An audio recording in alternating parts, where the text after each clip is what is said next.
Sim, boa tarde a todos. Então, vamos iniciar esta sessão de lançamento do livro do Daniel Ribas, Uma Dramaturgia da Violência, os filmes de João Canijo. Eu gostaria, em nome da imprensa de História Contemporânea, que eu represento aqui, de dar as boas-vindas a todos, agradecer a presença e deixar um cumprimento especial ao Daniel e felicitá-lo pelo lançamento desta obra, agradecer também aqui à Cinemateca e à Livraria que nos acolhe no dia de hoje.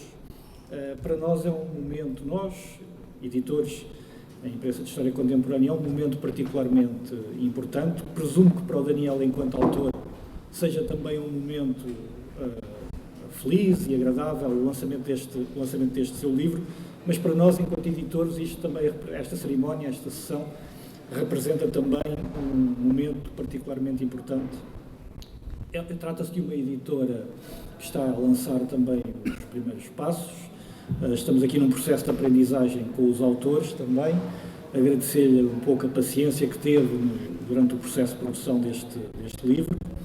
Para dizer também que a imprensa de História Contemporânea, comprometida que está com as políticas de acesso aberto, é sobretudo uma editora vocacionada para o online, mas não dispensamos também a edição em papel, a presença física do livro. Sabemos que é algo que os autores gostam também sempre de ter exemplares para distribuir, e o livro, enquanto objeto, julgo que deve também continuar a ser valorizado, apesar de esta editora académica estar sobretudo vocacionada para a publicação online. Portanto, gostava de vos convidar periodicamente a visitar o site da imprensa de História Contemporânea. Temos um terceiro livro, este é o segundo livro que publicamos, temos um terceiro livro já na calha, provavelmente logo a seguir ao verão teremos um quarto livro também publicado, e estamos também dispostos a fazer o nosso caminho. Um agradecimento, obviamente, à equipa do Instituto de História Contemporânea que permitiu que este processo chegasse a bom porto no dia de hoje. Não estão cá, mas eu acho que é justo uma palavra de reconhecimento ao trabalho do Bruno Belo e do Ivo Veiga, que acompanharam que deram início ao processo de produção deste livro, e mais recentemente, nas últimas semanas, um agradecimento muito especial à Elisa Silva, cujo profissionalismo permitiu que o processo se apressasse e que chegássemos também a um bom resultado final. Agradecer também ao Tiago, não só o contributo que deu para o livro, como também a apresentação que irá fazer a seguir. Portanto, eu não foi para me ouvirem a mim que vieram até cá, portanto, eu vou passar a palavra ao Tiago para a apresentação.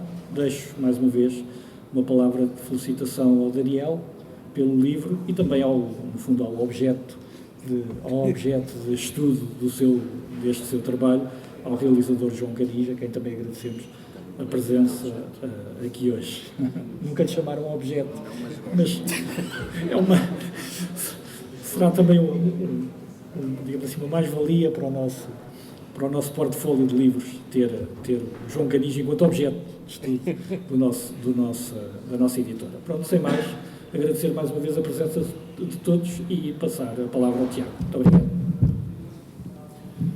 Muito obrigado, Paulo. Boa tarde a todos. Eu também queria dizer obrigado à imprensa de História Contemporânea por ter publicado este livro, porque se o Daniel trouxe o João Canijo para dentro dos estudos fílmicos e para dentro da universidade, a imprensa de História Contemporânea, mesmo enquanto editora académica e universitária, através do livro, traz o livro do Daniel e o trabalho do João Canijo para fora da universidade outra vez. Há aqui este movimento de retorno. O Daniel, o autor deste livro é Daniel Ribas. O Daniel Ribas é meu amigo há muitos anos, por isso eu vou dispensar alguma formalidade no tratamento, e o autor vai ser o Daniel. E talvez, mas apesar disso, acho que não vou ser demasiado elogioso no que vou dizer acerca do livro, mas depois cada um fica convidado a ler o livro, a comprá-lo ou a lê-lo online. Acho que eu compraria. E depois decidiram para vós se a minha amizade levou aqui algum viés na análise ou se foi justo. Primeiro que tudo, porque não temos que ser todos académicos, nem conhecedores da história da disciplina dos estudos fílmicos da Universidade Portuguesa. Eu queria dizer que nos últimos 20 anos o campo da história do cinema teve um grande desenvolvimento em Portugal. E tendo tido lugar no plano internacional entre os anos 60 e 80, a entrada dos estudos fílmicos da Universidade Portuguesa data, mais recentemente, dos anos 90. E a partir da década seguinte foram criadas várias disciplinas e os primeiros cursos universitários, além de aparecerem os primeiros projetos de investigação de mestrado e doutoramento, as primeiras conferências, as primeiras revistas especializadas de cinema e também uma associação de investigadores da imagem e movimento, de que o Daniel foi um dos membros fundadores. A entrada na Universidade do cinema, dos estudos de cinema, significou o questionamento das primeiras obras de síntese, que eram bastante herdeiras da tradição da crítica cinéfila. Estou a falar dos livros das sínteses do Félix Ribeiro, do Luís de Pina e mesmo do João Bernardo da Costa, ou sobretudo do João Bernardo da Costa, e eram por isso herdeiras dessa tradição e estavam por isso sobretudo atentas à evolução estética do cinema português, em detrimento das suas circunstâncias de produção e de recepção. Por outro lado, o processo de autonomização e legitimação dos estudos fílmicos em Portugal dependeu muito da apropriação de métodos tomados de empréstimo de outras disciplinas, como os estudos culturais, as teorias da comunicação e da história, e tudo isto reorientou, este empréstimo de métodos reorientou a disciplina para uma concepção da obra fílmica enquanto produto de um contexto histórico, cultural e socioeconómico. Bom, a investigação doutoral do Daniel sobre a obra do João Canijo, agora publicada, não só se inscreve neste processo de reconfiguração universitária dos estudos fílmicos em Portugal, mas, quanto a mim, é também um dos exemplos melhores e mais produtivos da fertilidade metodológica deste campo do saber. Tendo tido um papel até agora secundário nas histórias do cinema português, a obra de João Canijo merecia, de facto, uma investigação deste fogo, capaz de ressaltar o seu interesse da obra de Canijo enquanto discurso historiográfico, mas também enquanto discurso cultural sobre a sociedade portuguesa contemporânea. Afastando-se no livro das armadilhas do género biográfico e do chamado cinema de autor, este livro toma antes como ponto de partida a análise destes filmes como terreno de debate da identidade portuguesa, estou a citar o Daniel, mobilizando conceitos teóricos de autores como José Gil ou Eduardo Lourenço para analisar a sobrevivência de formas de dominação patriarcal e da violência sistémica oriundas do salazarismo no seio da família, que é vista como microcosmos das tensões e transformações da sociedade portuguesa contemporânea. Estas ferramentas teóricas são, acho eu, muito bem combinadas com análises narrativas e formais que explicitam os mecanismos da dramaturgia da violência que o Daniel identifica como a característica-chave do cinema de João Canijo.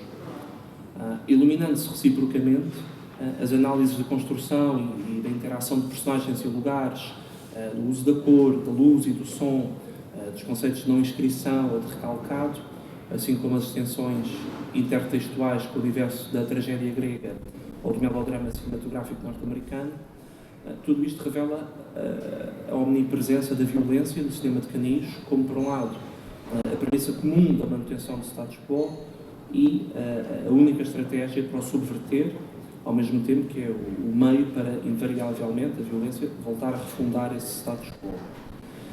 Deste modo, os filmes de Canijo oferecem uma interpretação paradigmática das forças de poder que caracterizam as relações de género e de classe na sociedade portuguesa ao longo das décadas de 90 e 2000, que é o período correspondente à produção dos filmes analisados no livro. Salta à vista, no livro, a forma como o Daniel se deixou guiar pelas propostas de interpretação saídas de um trabalho muito próximo sobre os filmes, ao invés de lhes aplicar uma grelha teórica de leitura pré-concebida. É boa prova disso o cuidado emprego na identificação de exceções e contradições nos próprios filmes, dentro dos próprios filmes, assim como de mudanças significativas que justificam o reconhecimento de diferentes etapas nos filmes de Canijo. O recorte de uma dessas etapas faz-se no crescente reforço da indistinção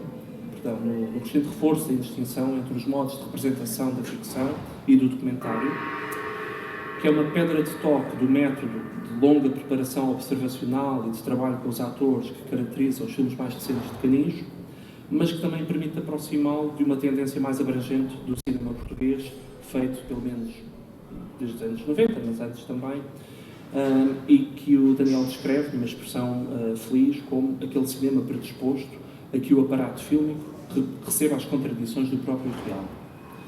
Defendendo o realismo observacional de Canijo, enquanto vontade de contágio pela realidade, que não abdica de se dar a ver como cinema de representação do mundo, o Daniel esclarece um dos aspectos porventura mais controversos da recepção crítica do realizador, mostrando no mesmo passo que o trabalho académico não só se alicerça sempre profundamente no mundo social, mas também produz alguns dos seus melhores resultados quando abraça as paixões cinéfilas como modo de conhecimento e de partilha da experiência cinematográfica. E por isso, acho que tanto pela riqueza das interpretações que oferece sobre o cinema João Canijo e sobre a sociedade portuguesa contemporânea, como pela sua própria riqueza metodológica, este livro interessará, espero eu, a todo o tipo de leitores, não apenas académicos ou universitários ou estudantes de cinema, e acho que será relevante para várias áreas do saber. Ao mesmo tempo, creio eu, espero eu, que instala um modelo a seguir para os estudos fílmicos em Portugal. Parabéns, Daniel.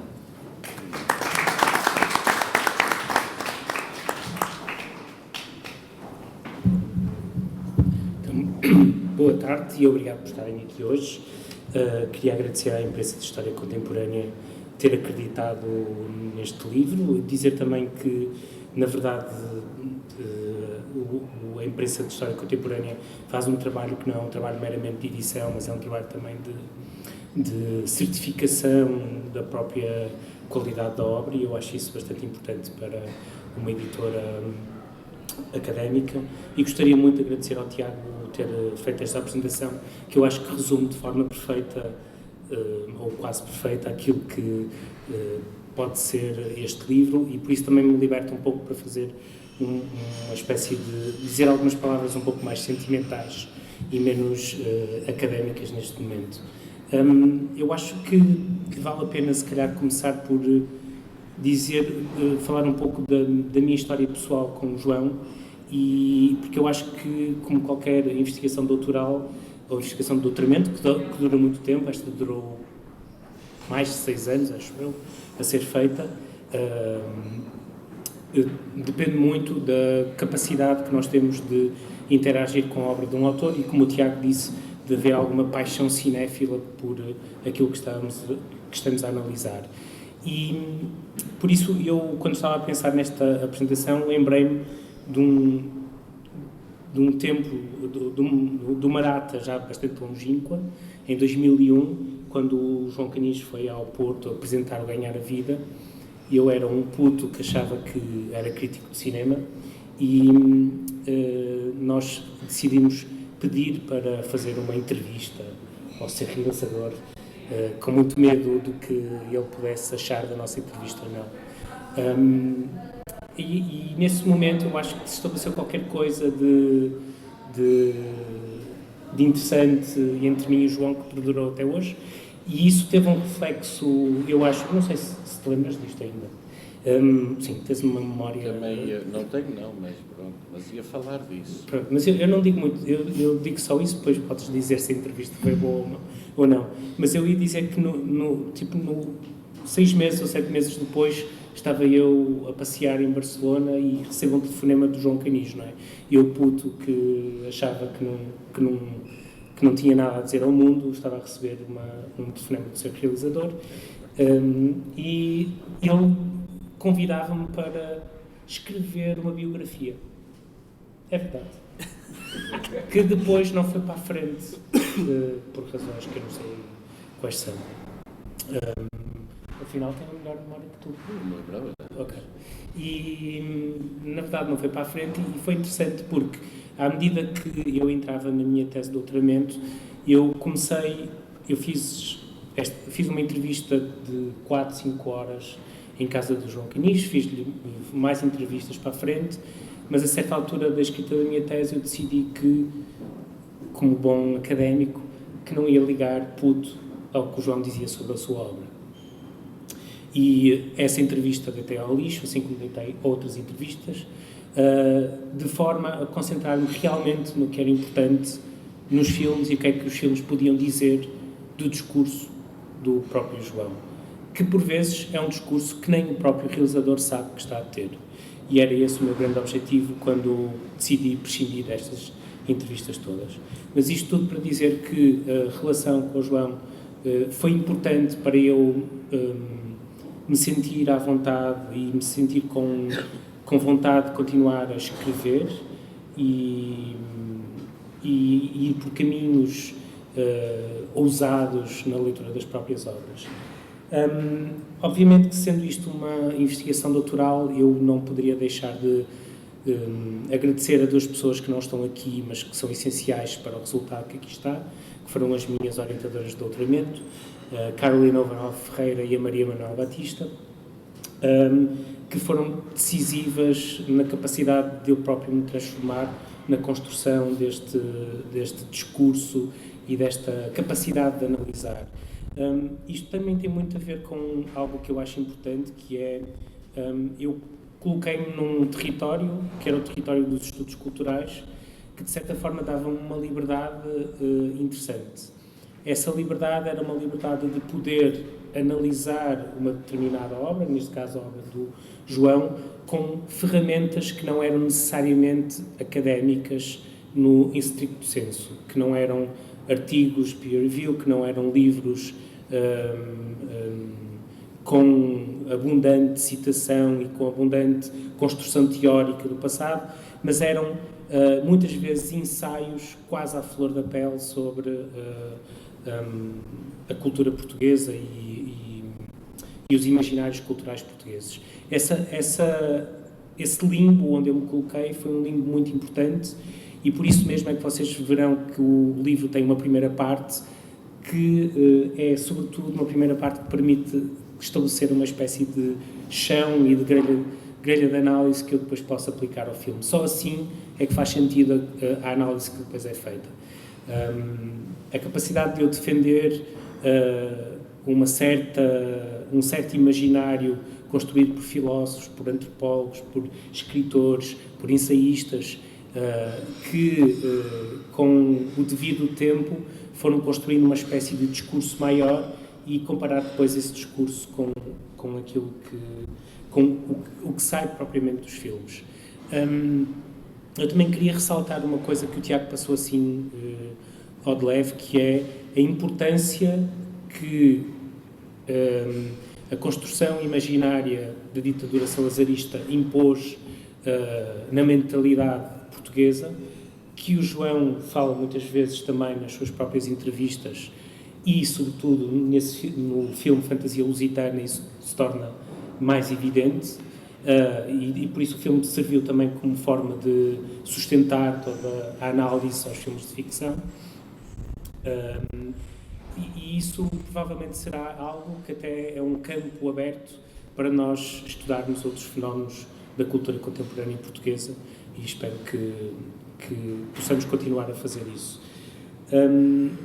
Eu queria fazer 2 agradecimentos especiais, ainda por cima, a pessoas que não estão aqui. Obviamente, os meus pais e o meu irmão gostariam muito de estar aqui hoje e de partilhar comigo este livro, e eles também maturaram durante muito, muito tempo e foram capazes de me ajudar e de me fazer crescer.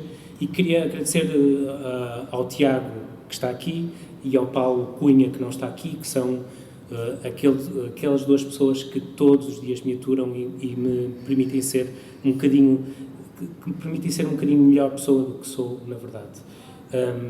Eles são realmente muito importantes na minha vida e estão muito refletidos aqui no livro. Eu gostava de agora passar a palavra ao João, não necessariamente, isto é uma posição muito ingrata, eu sei, mas o João está mais que habituado a lidar com posições ingratas e com perguntas incómodas, não é? E chatas, por isso vou-te passar a palavra só para dizeres alguma coisa.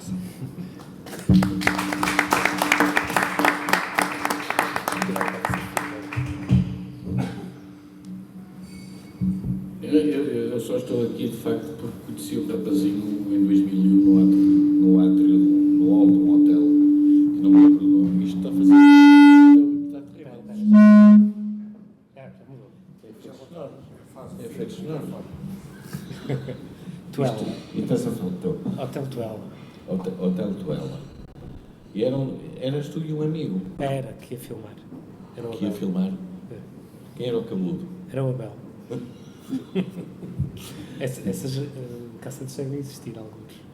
E pareceram-me uns rapazinhos mais espertos que eu costumo. E depois ficamos amigos a partir daí, já lá vão praticamente 20 anos.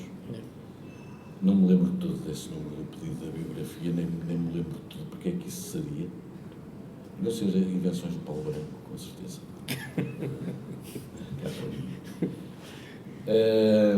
Tirando isso, nunca tinha sido objeto. É muito embaraçoso ser objeto. E o que é que eu posso dizer? Posso dizer que o livro não é assim, não é uma ode elogiosa. Não tem nada a ver com isso. Mas, de qualquer maneira, eu não deixo de ser o objeto. E ser objeto é muito incómodo, de facto. Mas, olha, obrigado, Daniel. E pronto, não tenho mais nada a dizer. Eu gostei do livro. Não é este, era o outro que era um bocadinho maior, porque era a tese propriamente dita. E tinha muitas citações, essa parte eu disse que tornavam a leitura muito maçadora. Este já não deve ter. As notas, aquela coisa, a gente tem que ir às notas, aquelas coisas próprias das teses universitárias, que eu também fiz em tempos. E está-me a dar uma importância que eu provavelmente não tenho, mas o problema é dele, não é meu. E obrigado. E o livro, pronto, é interessante, tirando o objeto.